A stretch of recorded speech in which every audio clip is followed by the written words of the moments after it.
So these are all of the books that I read in October, so please make yourself an appropriately sized drink and we'll begin. I have made myself a cup of tea just so, like the last time I filmed a wrap up of this caliber, I can take a little bit of a break halfway through, because this is my best reading month of all time. And if you've been here a few months, you will know that that is a milestone that I have only just hit in August. And it's by a lot as well. Like my best reading month up until August and October was like July 2021, something like that. So it's a long time ago and it's very unusual for me to be hitting this milestone again so soon after it just happened. And I actually thought that August was a height that I was never gonna hit ever again. But here we are. October was the month of the Spookoplathon, which was my spooky season version of my annual readathon at the Bookopoly. And for the first time ever, I decided to take the mood reading option instead of the TBR building option. And honestly, I think that that is the reason why I read so much. I exceeded all of my own expectations. I actually ended up doing 14 rolls in total. 12 of the books I finished, one I DNF'd and one I got halfway through on the last day. But this is actually a little bit more of an achievement than it seems. I read 38 pages more than I read in August, but I only count pages in finished books towards my total when I bring you the stats in this wrap up. So when I brought you my stats in August, I had already gone into August halfway through a Wheel of Time book. So August contained all of the like 800 pages for that Wheel of Time book, but half of them had been read in July. This month, all of the pages that are represented in the stats were read in October, including an entire Wheel of Time book, because I did not, like, I started my first book of the readathon on the 1st of October. So while it shows as only 38 pages more than August, in reality, it was a little bit more. So getting into those stats, in the month of October, I read a total of 5,366 pages across 12 books. This breaks down to an average of 173 pages per day. For the star ratings, I had 2 2-star reads, 3 3 stars, 6 4 stars, and 1 5-star, breaking down to an average of 3.5 stars per book, which is pretty solid for me. For the demographics, I read 2 young adult books, 1 new adult, and 9 adult. For the formats, I read 9 like standard physical novels. I listened to 2 audiobooks and I read 1 manga. For the genres, we had 3 fantasy, 3 horror, 2 fantasy romance, 1 contemporary, 1 romance, 1 science fiction, and 1 thriller. And finally, for the places where I source these books from, 7 of them are books that I've hauled in 2023 and 5 of them are from my own TBR that existed prior to the start of 2023. So we will be kicking this video off with my 1 DNF of the month, which was Fable by Adrian Young. This one was randomly selected when I landed on the Go space, and it's actually a book that I had meant to unhaul. I saved it from the unhaul pile because I thought that Adrian Young was going to be at Rare last year. She actually pulled out, but I forgot to put this back on my unhaul pile, which is how it ended up selected for the Spookoplathon prompt. So this one is a YA fantasy about a girl who's been abandoned on an island by her father, and there's thieves and cutthroats everywhere, and her goal is to work her way off the island to rejoin her father. I only read 50 pages. I didn't read very much of this, but I could just tell from very early on that it wasn't going to be something that I really enjoyed. I'm very much trying to cut my losses with 3-star reads at the minute. Like, if something is not proven to be enjoyable and I just feel like it's going to continue to be average, I want to have the foresight to put it down, which is what I did with this one. I found the writing style to be very unengaging. 50 pages in, I just wasn't into any element of the story, and I felt based on the plot and where the story was going, it was going to have like a very typical YA fantasy structure, which is fine. It's just that's not something that I'm really reaching for all that often anymore. The first book that I actually finished was Savage Lands by Stacy Marie Brown. This one was a reread for me. I read this early last year because Stacy Marie Brown was going to be at Rare once again, and I actually had this one signed and personalized. But this is the series that my Patreon book club, the Alpha Ho book club, are currently currently making their way through. So I have to reread books 1 and 2 before I can get into the ones that I haven't read. But this one is a post-apocalyptic feeling fantasy romance.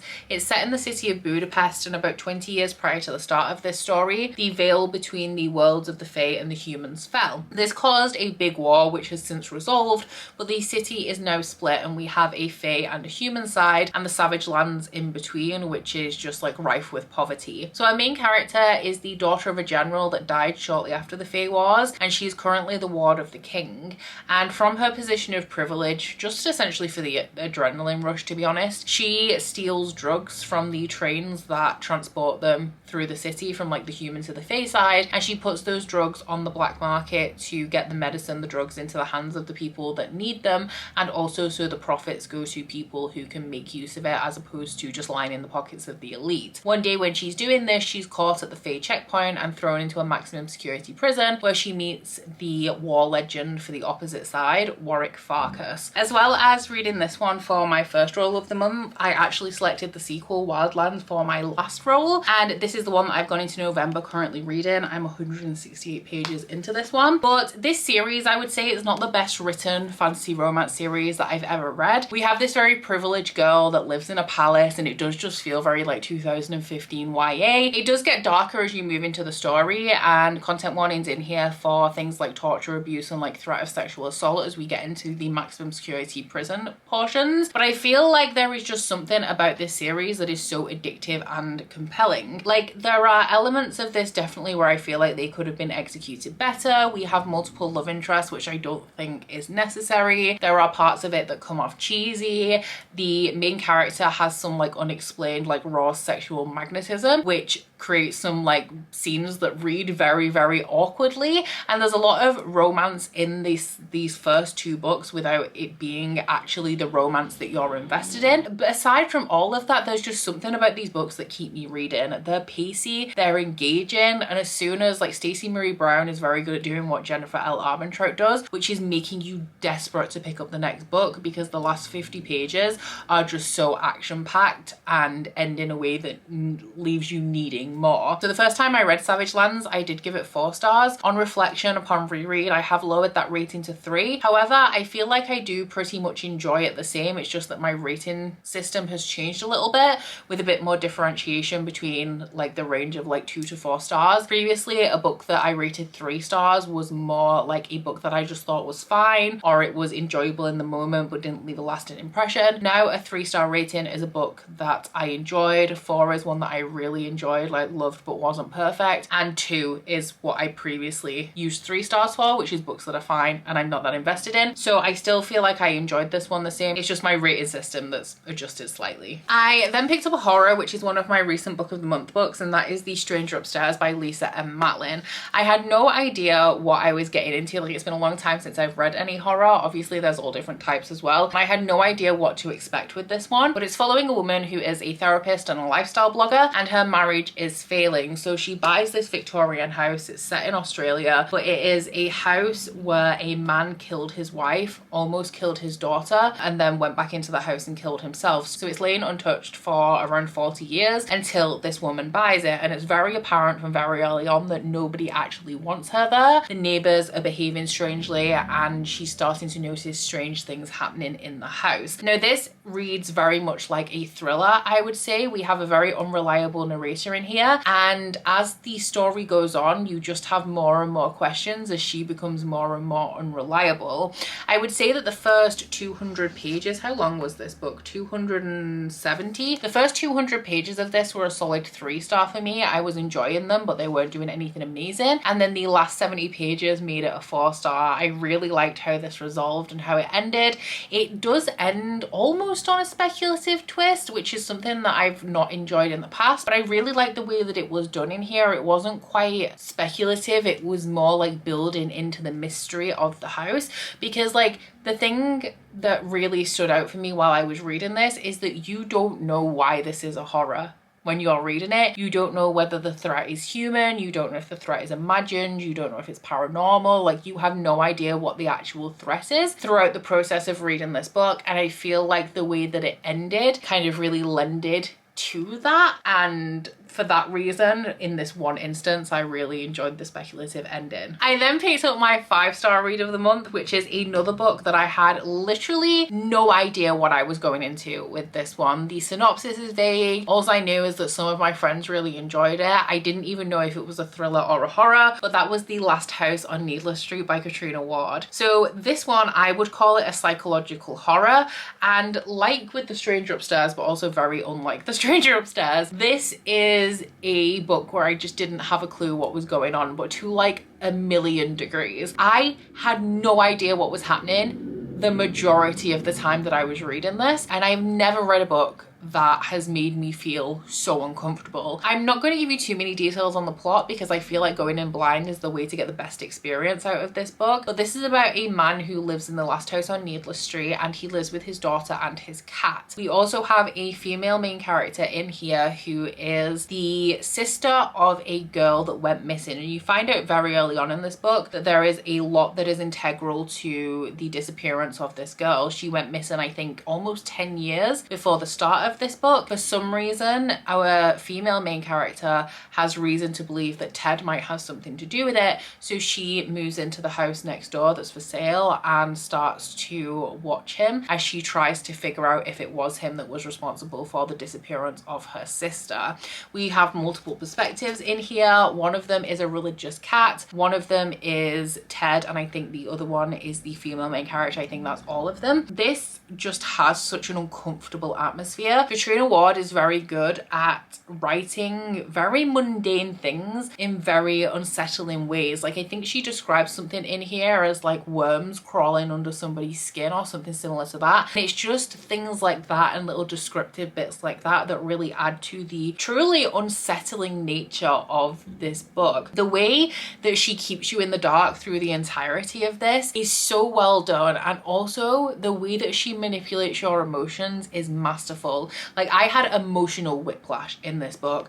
I did not see the plot twist come in, but the way that my opinion and my emotion and my feelings based on some of the events that happened in this book changed dramatically at a point in this book is wild, and it just shows how a lot of things are truly just a matter of perspective. There are massive content warnings in here for abuse and like all different types of abuse. The way that Katrina Ward writes this book, the way that it is so unsettling and uncomfortable, some of that can get quite graphic, and really it will add to that nature of discomfort that you are going to feel, so do be aware of that. But just the way that she manipulated me through the entirety of this book was wild, and I'm so excited to read more from her. I have heard that this is kind of like Katrina Ward's standout book, but I am looking into picking up Sundial next, and I'm excited to read everything that she's written so far. This was so good. I then moved on to one of my 2-star reads for the month, which was sadly The Kiss Curse by Erin Sterling. Both of my 2 stars in October were sequels in series where I've given previous installments 5 stars, which isn't great. This one is the sequel to The XX, which is a romance that I read, I'm not sure if it was last year or the year before, but this is a series of almost contemporary romances and set on the backdrop of like spooky little towns. So I think that these are the perfect Halloween reads. They're really quick. This one is like only just 300 pages and the text is enormous and you will read them so quickly. This second book is about the aunt.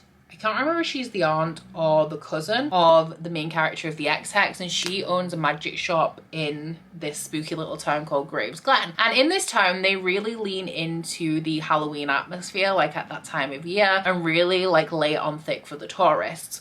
Now, our male main character in here is the brother of the love interest in The XX, and he's from Wales, and he has moved to the town of Graves Glen to kind of make a life for himself there because he felt like he was really stagnating in Wales, and he opens up a very serious magic shop across the road from our female main character. And my favorite thing about this was the dynamic between them. If you are a fan of Buffy, there is one episode of Buffy in season 6 called Tabula Rasa where Giles and Anya are constantly arguing, and there's some miscommunication going on that adds like a romantic dynamic to it, and that is what this reminded me of. And their dynamic, it reminded me of Anya and Giles yelling at each other other while they can't stop summoning white rabbits.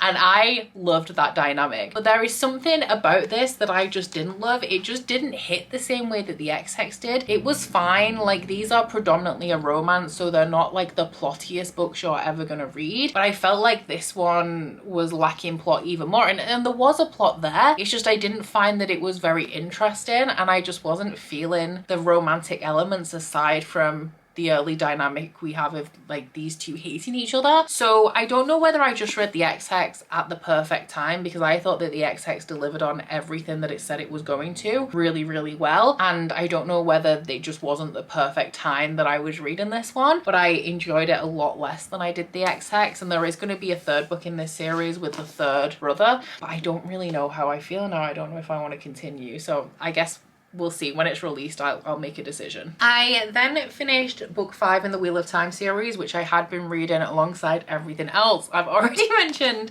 and that was The Fires of Heaven. Thank you to you guys who told me to listen to the audiobook for this series. It is the perfect way of ingesting these chunky books, because I find that Robert Jordan's writing isn't dense. So now that I'm a few books in, now that I'm familiar with the terminology, the characters, the world, I can listen to this and it allows me to get the main points of the story. And when it starts to get a little bit dense, when important things start happening, I can pull the book to me and read along physically. But while Robert Jordan is waxing on about men and women and how they found their wives and how they should treat their husbands, I can just peace out and do my diamond painting. The Wheel of Time series is a classic fantasy series. It is a typical epic struggle between light and dark, and with each turn of the wheel, which is an age, the world has been slowly tipping more towards the dark. So in this series, we are following this age's Dragon Reborn, who is a pivotal figure in this struggle between light and dark, as well as a handful of Tarvaren who have the ability to alter the weave of the world and change the overall pattern of everything that's happened before and everything to come, because everything is circular and happens like over and over again. By book 5, we are getting to see the intricacies of Robert Jordan's plotting, which is the thing that is keeping me reading this series.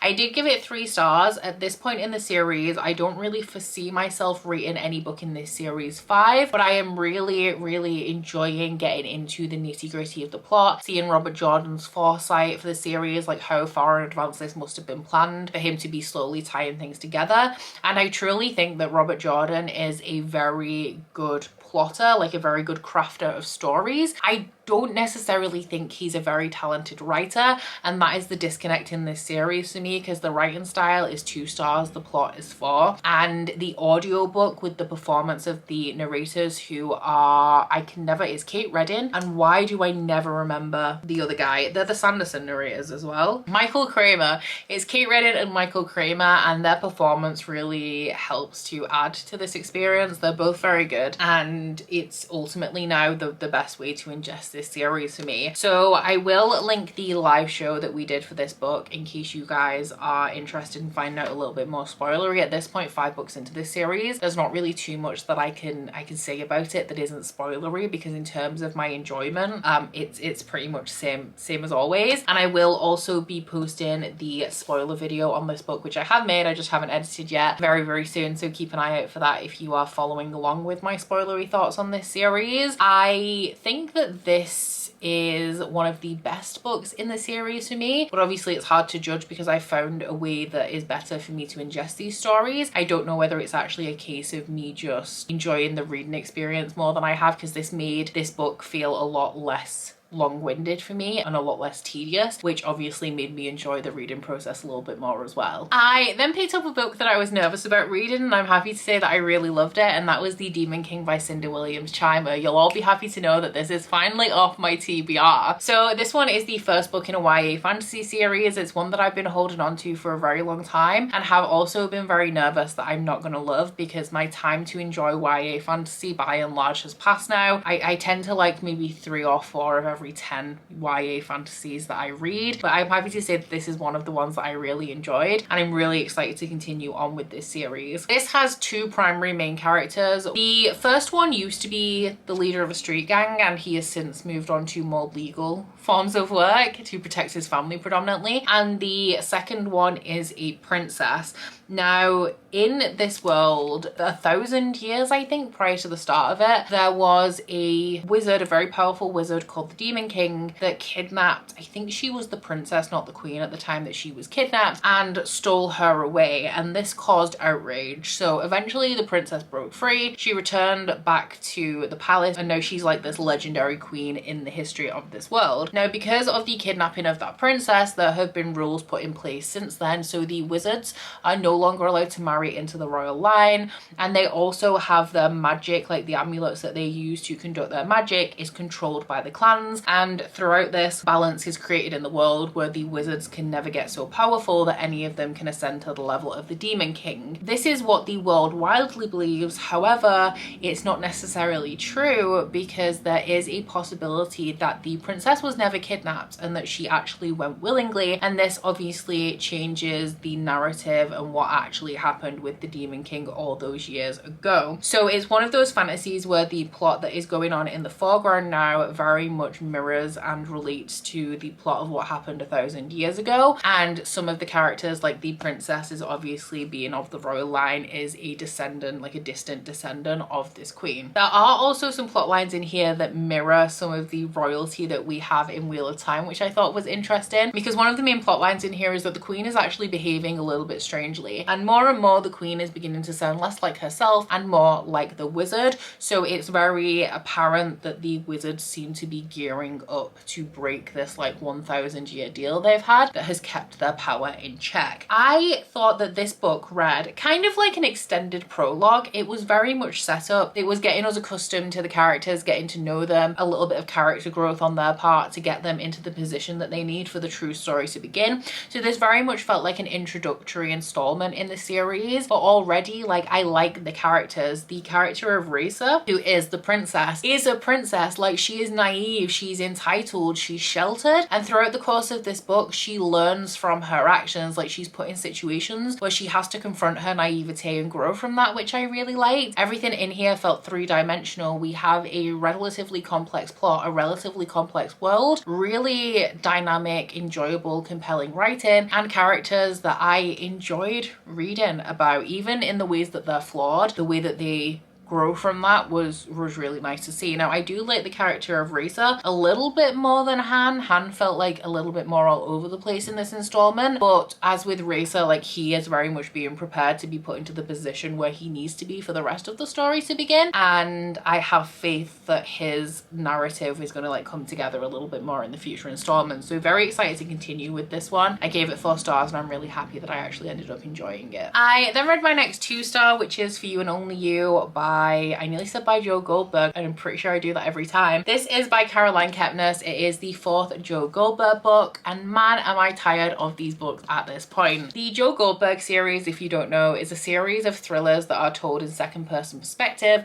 so they are narrated to the reader almost. There is a victim, and that is who they're actually, like, who Joe's actually talking to, but it's narrated as in, like, you get in the car, like I see you get in the car and you think you're so funny, don't you? So the narrative style, like, really helps to put the reader on edge, I guess. The plot of this one is that we're following a guy called Joe who, surface appearances, he's like a sweet, stand-up, supportive guy, like the ideal boy next door kind of boyfriend, works in a bookstore, nerdy, cute, seems like the whole package, except he is actually a stalker. So the first book starts off where a girl walks into the bookshop where he works, and he very quickly becomes infatuated with her. So with every book, I want to say the plot escalates, but it doesn't, and that is my problem. Like, I loved book 1 and 2. 2 is my favorite. I love love. Okay, I know a lot of people don't love book 2, but I love love, and that is the hill that I will die on. But books 3 and 4 are getting a little bit tedious, because instead of a progression of plot, instead of an accumulation of all of Joe's actions resulting in like dire consequences, we're just getting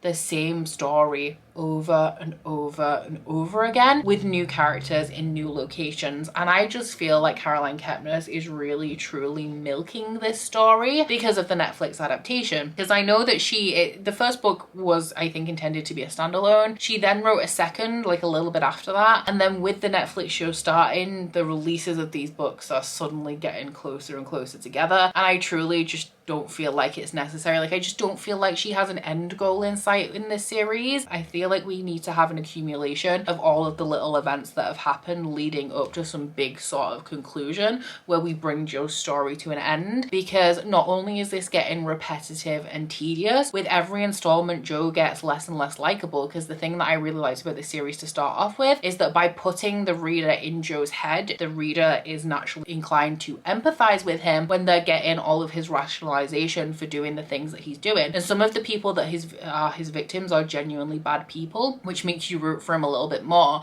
And some of the things that the people that are his victims are doing, not saying that it warrants his actions, but they are annoying. They're annoying people, which makes you kind of empathize with him a little bit more. But with every book, he's getting less and less likable, but that is the only progression, which makes me enjoy the book less because nothing else is progressing. I'm just disliking Joe more and more with every installment. So yeah, I would like to see this series come to an end. I am a sucker for these books though, and I do feel like I'm going to keep reading them. Caroline Kepnes does write anxiety really well as well. I think that the writing's really good in here. It's just the lack of plot that's killing this for me at this point. I then picked up a contemporary manga, which is my favorite kind, and it was I Had That Same Dream Again by Yoru Simino. I have read a book by or a manga by Yoru Simino before, and I went into this one, it has a very vague, like unassuming plot. So I went into this one kind of expecting nothing from it, maybe expecting it to be a little bit of a cute slice of life, but also knowing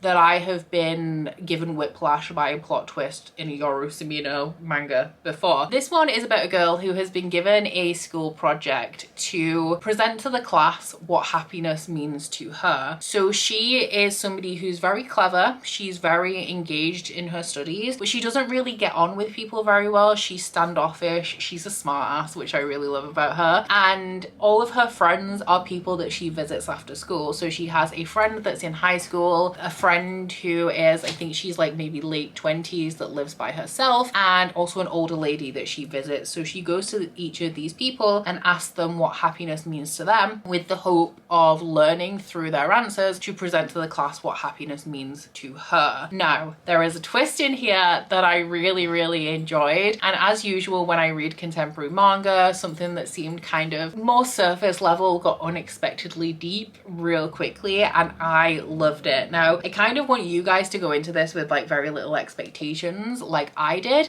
Just know that it is going to be a little bit more hard-hitting and a little bit more emotional than you expect going into this. It also has maybe a little bit of a speculative edge in it as well. Content warnings in here for self-harm, especially cutting, and because it is a manga, there are physical depictions of that like on the page as well. I hope that Yoru Simino is writing more manga. I don't know if there's anything going on that currently hasn't been translated to English, but as far as I know, there's only the 2 manga collections available. They are among my favorite manga stories. I then finally read Gideon the Ninth by Tamsin Muir, which is another book that I have been putting off for the longest time, thinking that I'm gonna love it but terrified that I'm not, and I can confirm that I did also love this one. So this one is a sci-fi fantasy, and going into it the only thing I knew is that everybody says that it's very confusing but also that they love it. I just had a vibe, like a feeling that I was gonna really enjoy this one, but no like real information, no evidence to actually back that up, and I had pretty much no idea what the plot was aside from what everybody says, which is lesbian necromancers in space. This one is set in a universe, a solar system, where there are 9 houses, and Gideon is of the 9th house. Each of these houses are necromantic houses, and they're all on different planets or like asteroids or like different bodies within this solar system universe, whatever. My terminology is not going to be great. Gideon ended up in the 9th house because her mother's dead body just kind of appeared on the planet with Gideon in this like little incubator, and the 9th house, they took her in and they raised her, but everybody hates her, and 9th house is also dying. So Gideon just wants to escape and join the army to get out of 9th house. The rulers of 9th house will not let her go.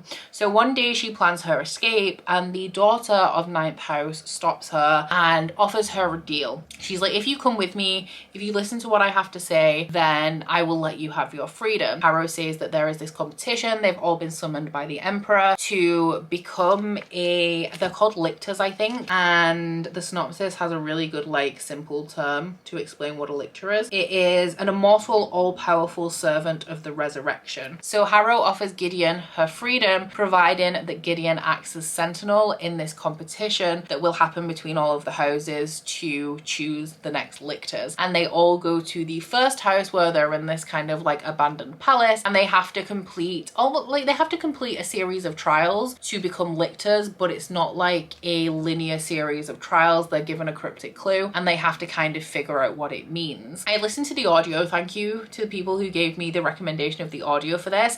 This is one where I had to read along and listen to the audio at the same time, but the narrator for this one is Moira Quirk, who is also one of the narrators on the multi-perspective Red Rising audiobooks, and she did such an amazing job. I would recommend, if you've struggled with Gideon before, going with the audio. The narration is fantastic. This felt to me like the formality and complexity of plot of Red Rising meets the mood and atmosphere of Nevernight, which, as you guys may know, are two of my favorite series. Gideon has a lot of Severo energy. She's sassy, sarcastic, a little bit vulgar, but my favorite character was Harrow, and I can't even tell you why. It's just something like the way that she came alive off the page I really loved. I loved the complexity of this plot and this world, and I understand why people think this is confusing, because at this point I still don't feel like I necessarily have a full grasp of the world and the way the magic and the necromancy works in this book, but I do feel like I did have a very good grasp of the plot. And as you are moving through this, like, the core plot almost turns murder mystery-esque, which, as we all know, is not something I love, and I did struggle throughout the middle as we were getting into that element. But as we got closer and closer to the end, I got more and more invested, because there were more and more hints to a larger plot, which I think when I get into the sequel is going to help to build my understanding of the world and the magic and all of that stuff in here. Also, plot twist at the end. I don't know how I haven't been spoiled for this. There is like clues in this book that make me think it isn't cataclysmic, like the plot twist at the end, but I still don't understand how I haven't been spoiled for this one. So I'm very, very interested. I ordered Harrow the 9th as soon as I finished this one. Sadly, in November, I'm doing a subscription box only challenge, so I will not be able to read it, but fingers crossed I'll be able to get to it before the end of the year. So I feel like this is a series where you have to read all of the installments pretty rapid fire to retain all of the like complicated information. I then read one of my most anticipated releases of the year, which was a little bit of a shift in tone after Gideon, like in terms of the writing style,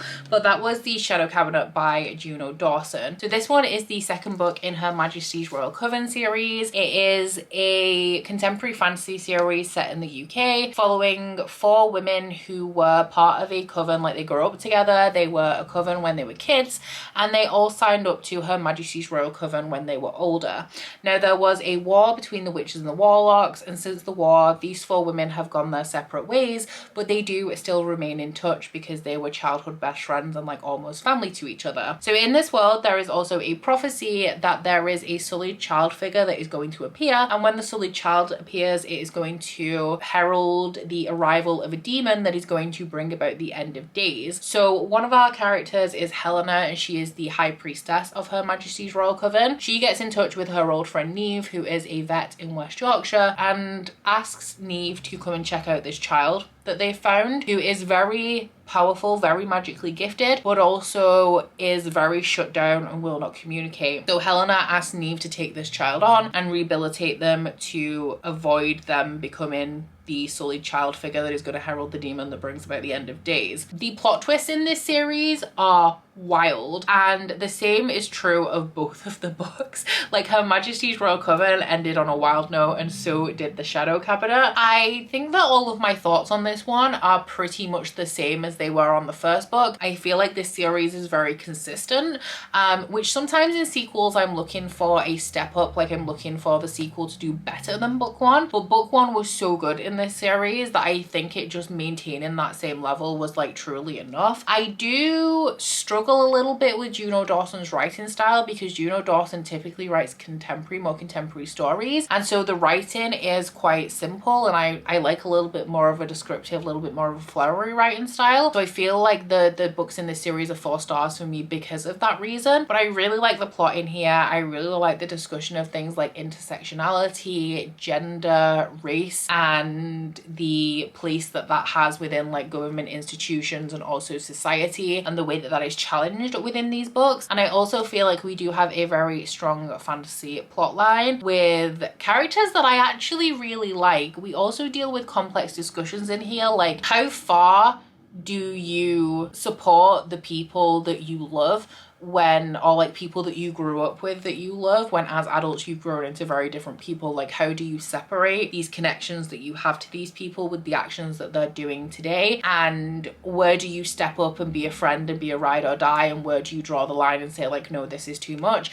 And those discussions that happen throughout these books are some of my favorites. I'm really interested to see where book 3 is going to go, because this, I kept waiting for them to address something that happened at the end of Her Majesty's Royal Coven, because at the end of Her Majesty's Royal Coven I was like, this can't be right, like this has got to be addressed later on. And I was just waiting and waiting and waiting for that to happen, and lo and behold, with Juno Dawson's dynamic wild plot twists, we did get yet another spanner thrown in the works that maybe pertains to that a little bit at the end of this book, which is once again going to send book 3 in a completely different trajectory, in the way that one very large element of this was on a very different trajectory to the first book in the series. These books are also very British, very English, specifically very Northern English, because these girls live in like West Yorkshire. Her Majesty's Royal Coven is in Manchester, and something that I really like about this series is that all of the locations are locations that I'm super familiar with. So I understand why, because I know like some people have struggled with this, because the dialect of like West Yorkshire, Northern England is very well represented in the writing in here as well. But for me, somebody who calls these places home, I really love that representation. And it's unusual for me actually, because things set in the UK I normally think are really cringe, but for some reason it really works and feels really homely and grounded in this particular instance of this series. I then picked up another recent book of the month pick. It is You Again by Kate Goldberg. This one is a contemporary romance book that reminded me a little of The Hating Game, a little of One Day by David Nichols, and a little of Tomorrow and Tomorrow and Tomorrow by Gabrielle Zevin. So this is following two people across a span of about 7 years, and when they meet they hate each other. Our female main character Ari is having like a little romantic thing with her roommate, and this guy Josh turns up and says that he's Ari's roommate's boyfriend and that he's coming to cook dinner for her. So Ari takes like an instant disliking to him because she thinks that she's in love with her roommate. Ari is very much like a friends with benefits, like a no-string casual relationship kind of person, dating multiple people at once, while Josh is a hopeless romantic. Throughout the years, like it skips I think 3 years first, then 2 years, then 3, and then it like starts skipping more in months. They meet over and over again at different functions where they have like mutual friends, and eventually they meet after many year relationships where they're both dealing with a harrowing breakup of which they were the ones that were broken up with. So they start to bond in their shared misery, and a friendship kind of blossoms out of this. It's a hate to friends to lovers story, and I really liked it. The banter between the two main characters reminded me a lot of The Hating Game. The way that these characters seemed pulled towards each other over and over again gave me One Day by David Nichols and the friendship element as well, and the way that this is set over such a large period of time was like the little hint of Tomorrow and Tomorrow and Tomorrow by Gabrielle Zevin. I also really liked the dynamic of Josh and Ari because it fell into that category that I love in romance. All of my favorite romances have this, where the guy is apparently an asshole but not an asshole to the main character, and the main character is like a little bit highly strung and a little bit all over the place. I feel like the attraction in these pairings is always very obvious from the male character's perspective, because even in the very first chapter of this, even while Ari is frustrating the hell out of Josh, he's like, oh, but she does look kind of hot in that light though, like I like that. So there's always like something there even though they start off hating each other, which is my favorite kind of like couple pairing in romances. So if this one has caught your eye, I would recommend giving it a read. I gave it 4 stars. I really enjoyed it. I didn't love the end though, is the thing. Like, you know, after you have your 3rd act breakup and you have like your big reconciliation, like the big ending scene of every romance ever, I didn't like the way it was done in this one, but aside from that, I really enjoyed it. that is getting a bit much. And then my final read for October was The Girl in Red by Christina Henry, which is an adult horror. Now this was my second chance with Christina Henry because I have read the first 2 books in the Alice series that she writes quite a while ago now. I would say very early on in BookTube. So we're talking like 5-6 years ago. And I didn't love them. I have this thing where I think that I like Alice in Wonderland retellings, and then I realize that I actually like the aesthetic of Tim Burton's Alice in Wonderland and not actually Alice in Wonderland because it's super whimsical, which, as you know, like whimsy and me, we just don't get on. I'm a super logic based person. So I kind of chalked up not enjoying those books to them being an Alice in Wonderland retelling, and I decided to give Christina Henry another go when I found this book secondhand. So this one is a Little Red Riding Hood retelling, and I say retelling loosely because I feel like these Christina Henry books take very loose elements of these fairy tales and kind of weave them into something that is actually unrelated to the fairy tale pretty much in any way, aside from like vague metaphors. Like this isn't, I wouldn't call this a retelling if I'm being honest, but this is following a girl called Red who has left home with her brother in the wake of a virus. So civilization is coming to an end, like a zombie apocalypse but without the zombies. It's actually called The Cough, and if you are sensitive to books about the pandemic or relating to the pandemic or remind you of the pandemic in any way, I would definitely give this one a miss. But she leaves home with her brother to go to her grandmother's house because her grandmother lives in a remote, isolated, like self-sustaining cabin, and along the way they encounter obstacles in their journey, namely in the form of people who have sprung up to cause chaos in this post-apocalyptic setting. There are 2 timelines in here. There is one that is before, which is leading up to them leaving home, in the early days of them leaving home, and after, where the main character Red is like halfway through her journey to her grandmother's house. So I don't love Christina Henry's writing style. I find it to be very simple and also quite juvenile, and I feel like for me when I read horror, atmosphere is key. Like I want to be able to cut the atmosphere with a knife, and I feel like the simplicity of Christina Henry's writing style doesn't really do that for me. And in terms of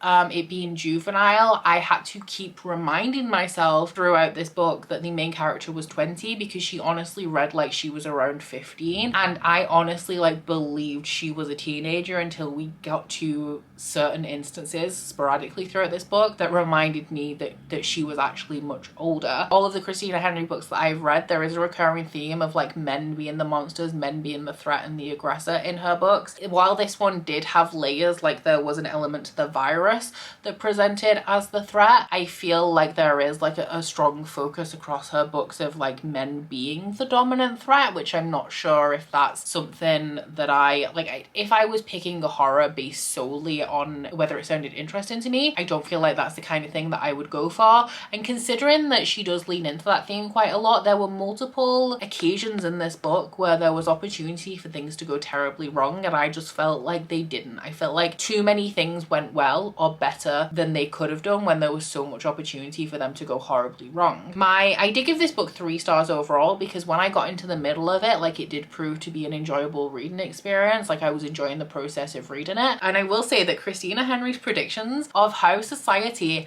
and the government would behave in a flu-like pandemic situation were spot on. It was eerie because this book was published in 2019, so which is why I said like if you are sensitive to anything to do with the pandemic, then give this one a miss. But I found that element of this fascinating. But my main kind of gripe with this, the thing that really irritated me, is that the way this book ends, it's kind of like it felt like Christina Henry got bored of writing the story and went, I will just skip to the end. Like I just don't want to, let's just skip to the end. And it made the whole thing feel pointless. So I don't know how I feel about Christina Henry right now. I do have one more book actually. I put it on my unhaul pile. I'm undecided whether I'm keeping it, but I do still have Lost Boy. I feel like I'll hold on to Lost Boy and maybe give it a read because these books, they're super fast to read as well with the like easy writing style. But at this point, I don't think Christina Henry is the horror author for me. Those are all of the books that I read in October October. I want to thank you all for participating in the Spookoplathon if you did.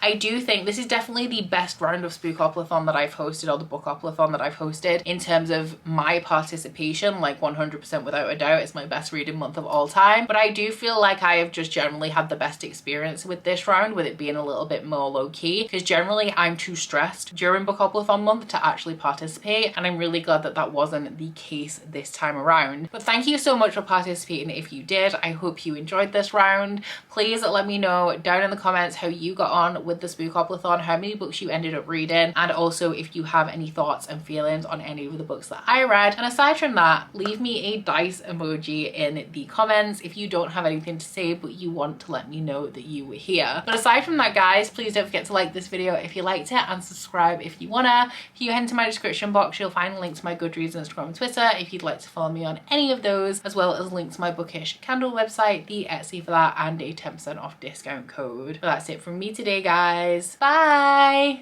Oh, you bite your friend like chocolate. You say you'll go where nobody knows, with guns hidden under our petticoats. We're never gonna quit it, no, we're never gonna quit it, no.